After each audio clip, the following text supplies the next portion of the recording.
During your high school, hindi pala math ang iyong pinakamahirap na exam, kundi kung paano ililigtas ang buong mundo.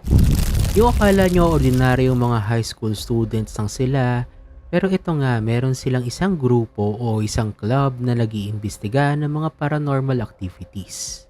Pero until one day, nalaman nila na nagising ang isang napakasamang espiritu na si Ulanaya.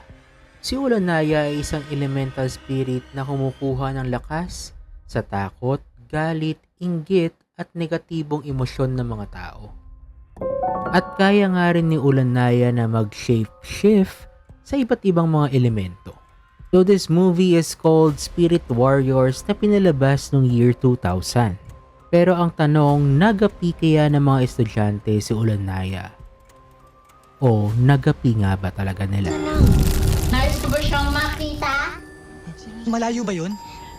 Nandito lang siya. Dito? Nasaan siya? Ito siya!